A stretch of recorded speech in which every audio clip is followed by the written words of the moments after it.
Lads, we have never seen anything like Cooper Flagg. And I mean that. Like, have we seen better players than Cooper Flagg? Yeah. Like, he's not the greatest prospect in the history of basketball or anything. Like, there have been a lot of freaking great prospects in basketball. But we've never seen anything like this before. And if you guys are new to the channel, subscribe. We're trying to hit 5.2k by the end of the day. If we somehow hit that would be absolutely ridiculous. But that is what our goal is by the end of the day.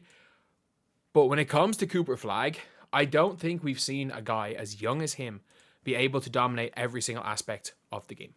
He is the same age as LeBron James was as a senior in high school. And that's the reality of it. He's the same age as LeBron was. Like, a lot of people are saying that, like, you know, people don't realize. I heard someone say he reclassified. He used to be playing against kids that were a year younger than him. Then he reclassified into his normal class. No, he classified up. The guy's 17. He graduated high school a year early. He graduated early. And lads, he currently leads Duke in every statistical category. He is leading Duke in points, rebounds, assists, steals, and blocks. He's the only player in D1 to lead his team in every category. He's 17. He is 17. I repeat, he is 17. And yes, Duke are not unbelievably good. He's 17. Like, they beat the number 17 Arizona yesterday. It's not like he's had a bad game. Like, they come up against Arizona, Cooper Flagg, and again, he doesn't have a flaw, except maybe the three ball. But I think eventually he'll figure that out. But, like, he's there, post up, spin move, finishing in with the layup. Like, he's getting it on the perimeter, driving in, easy dunk, freaky athletic, averaging again nearly 3.6 stocks per game, getting it in the paint, floater, showing some nice touch. Again, he's 6'9". The jump shot is the stroke is nice. The stroke is nice. I think he'll figure it out. Like, he's never going to be a knockdown shooter, but, you know, turn into a 35% shooter. Like, he's a better shooter than 17-year-old LeBron. He's a way better shooter than 17-year-old. Literally, LeBron's first finals, they didn't guard the guy. They treated him like he was Raven Johnson. When Caitlin Clark just stood under the basket, they let him shoot. They treated him like he was Giannis. But on the defensive end, the timing needed to go and do that. Like it is impressive. It's so impressive what this man is doing on a near, like, nightly basis. He's flying through the air, finishing. And we can't forget, he's 17. He's 17 years old. Like, this guy is younger. Like, there are high school juniors that are younger than this guy. There are guys that have reclassified and are probably high school juniors. Or there are current, like, There are guys, I'm trying to think, what year is he born? He's born December 2006.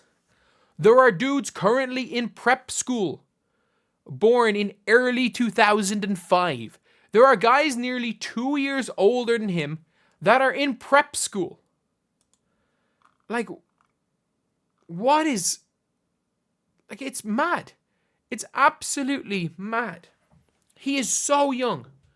We are severely underestimating that we've never seen this before. He's still probably one of the 10 youngest NBA players ever. He's the second youngest player since 2006. And the only player that's younger is the Flash. Josh Primo, by the way. Not Dwayne Wade. But he's that young. We've never seen this before. Like, he's the best 17-year-old since Ricky Rubio. And people are like, oh, you know, Luka Doncic this, Luka Doncic that. Man, Luka Doncic at 17 years old in the 2016-2017 season was like 9th man on Real Madrid. He really broke out the next year when he had that unbelievable FIBA Eurobasket for Slovenia. And then he was coming off the bench for the first game, and Sergio Llull went and got injured. And he came in and obviously had one of the greatest 2017-18 seasons an under 19-year-old has ever had. But at 17, he was not this good. And I am a Luka Doncic truther. Like, is Luka Doncic the greatest prospect since LeBron James? That's a freaking video from me. Two of these plaques right here. One was BBALL Daily. I was the biggest Luka truther back then. Like, I was telling everyone about this guy. But Cooper Flagg does more well on the floor than Luka. He does more well. The game doesn't come as easy to him.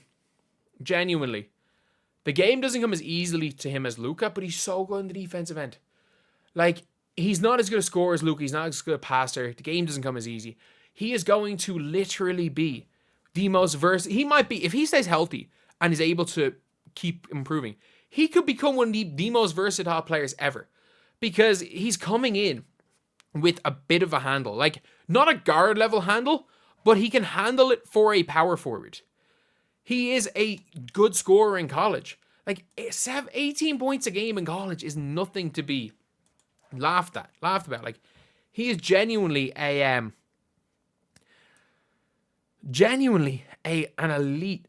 elite scorer, but that's not even his main part of his game.